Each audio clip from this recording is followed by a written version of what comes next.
everybody. Welcome into another episode of Bad Corner Advice. So I was going to start this episode of Bad Corner Advice off talking about Ryan Garcia news. So it came back that his B samples were positive for a test, or his B samples were positive for Ostrine, which was the PED that he had originally tested positive for on the A samples. Literally, as I hit record on this episode, I got breaking news and another twist in this whole Ryan Garcia PED cheating scandal saga, whatever you want to call it. Breaking news came out that Ryan Garcia's attorneys are now claiming that new test results from samples of 2 supplements confirmed that the boxer did not intentionally take performance-enhancing drugs. So, if you missed it, last week, Ryan Garcia's B samples came back, and they came back, or was that this week? It was last week. His B samples came back, and they came back positive for Ostrine, which was what the A samples had him for. His legal team released a statement saying that they have proof that he is in fact a victim of supplement contamination and that the test results from samples of 2 supplements declared by Ryan Garcia on VADA doping control forms signed on April 19th and 20 have returned positive for Ostrine contamination. So if you watched my last couple episodes where I talked about this, I did say that Ostrine is not FDA approved and that it can be found in supplements because it'll either A, be misleading on the label, or B, not have it on the label at all. So this is a real possibility that he really didn't know that these had Ostrine in them. I think that also his lawyers got like a hair follicle exam too to see if the Ostrine showed up in the hair follicle exam, which is supposed to be more it's supposed to be more reliable than the urine samples. I don't know if reliable is the right word, but it's supposed to be better. I don't know. I don't know a lot about doping and drug tests and stuff like that, but lawyers sent off hair follicles to get tested from Ryan Garcia. So I guess we'll keep unraveling the story and we'll keep finding out what happens.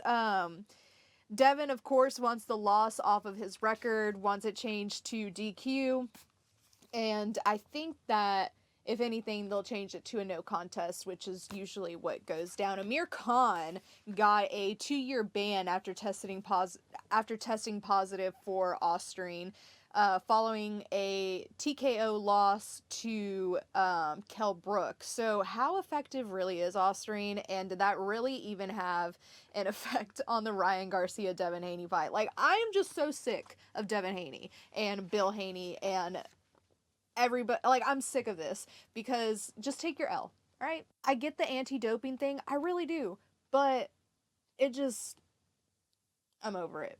I really am. So Ryan Garcia may or may not be innocent. We keep unraveling more and more and more in this story, so we'll just stay tuned for that and more updates on these tests and all of this stuff. But more boxing news. Usyk Fury 2, the rematch, is set for December 21st. Also, Canelo might be vacating his IBF super middleweight title because he has a mandatory fight against William Skull, and he wants to keep his options open. So might not be the undisputed super middleweight champ anymore because he has to vacate that IBF title. So we'll keep an eye on that as well and talk about that maybe next week when we know more about it. But let's get to what everybody wants to talk about, what we are super hyped about, especially here in Louisiana. Louisiana's very own Dustin the Diamond Poirier, the main event for UFC 302 happening on June 1st, Saturday, June 1st. I am so excited about this. I don't really want to talk about like any of the other main card besides the co-main and the main event, but I do want to say that I'm very over Kevin Holland, and I'm going to bet against him tomorrow. So I think he sucks. I'm over Kevin Holland. I don't want to see him anymore. I'm betting against him. His last 2 fights, he lost to Michael Page, MVP. He lost to Michael Page and Jack Della Maddalena. So I'm done with Kevin Holland. I am betting against him.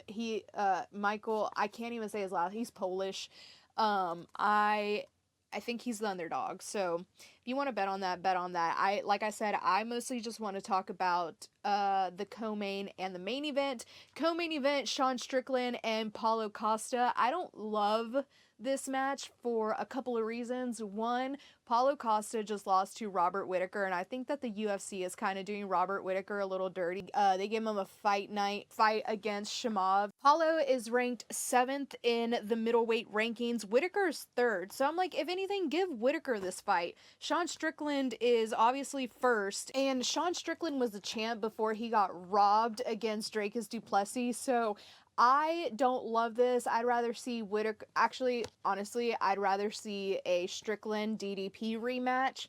But I don't love this matchup. Like, I don't know what Paulo really has done to be able to earn this matchup. Like I said, number 7 in the middleweight rankings. Whittaker's 3rd, and he just lost to Robert Whittaker, and they're giving Whittaker a fight against Shimov. So I don't know. I think Sean wins this one. The two of them are similar in that they have a lot of KO wins and they like to keep the fight on their feet. So I think Paulo might be a little too aggressive for how good Sean Strickland is at defense, and also his gas tank is always full. Paulo tires himself out a little bit. So give me Deshaun Strickland by decision. That is plus 150. The money line is minus 140. Paulo is plus 105.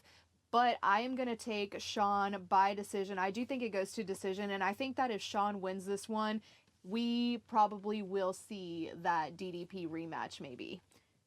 And now to the main event, what we've all been waiting for. Dustin the Diamond Poirier versus Islam Makhachev.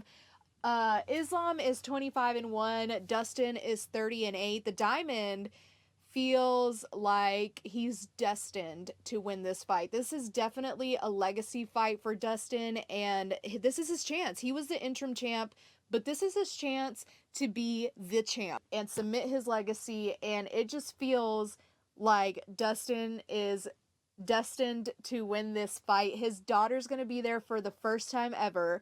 The arena that they are having this fight in is on Lafayette Street. I don't know, like, all signs are pointing to Dustin to me. Do not get me wrong. I understand that on paper, Islam is probably the better pick, and obviously Islam is really good. He's number 1 in the pound for pound rankings. He has a 1 loss, and he's coming off of 3 really good wins. 2 against Volk, a knockout win against him, a decision win against him, and then a win over Charles Oliveira. So those are 3 really good wins that he's coming off of, but I have a feeling that Dustin might take this one. And, there's a lot of talk about Dustin winning with the Gilly, and I honestly think that if he can keep it standing and not take it to the ground, he just needs to stay off the ground, period. Like, you cannot let Islam get you down, because you are done. You're done for. If Islam takes you down to the ground, you're getting subbed. So he just needs to stay up, keep the fight up, and knock Islam the F out, which I feel like he can, and I really, really feel like he might. But let me go back to the Gilly. I think that he honestly probably could sub Islam with the Gilly if he keeps it standing. The whole fight needs to be on his feet. So your odds are Islam minus 450 on the money line. Dustin Poirier, the underdog, of course, at plus 300. Dustin by KO is at plus 700. That's what I'm going to put my money on. So I'm not going to do a parlay. I'm just going to do like single bets. I'm going to just do that because I can't take another situation where one leg of my parlay doesn't hit and I'm just pissed for like ever. So I'm not going to do that to myself again, which, speaking of, the last time that happened to me was when Dustin knocked out Benoit Saint Denis. So, and he was the underdog in that fight too. And I really thought that Dustin was, and like even like the first couple rounds, it was looking was looking bleak for Dustin, and he just has that dog in him where he can be like about to lose on the ropes and knock you out. So I'm taking Dustin by KO plus 700. Put some money on that. I will be watching this. I usually watch these fights at home by myself because I just like get way too much anxiety. I just get like way too hype about them. So I usually watch them at home in at peace with myself. But I am going to a watch party for this one at the L'Auberge Casino here in Baton Rouge, and going to the ESPN Bet Sportsbook there. So that's where I'm going to be watching the fight this weekend.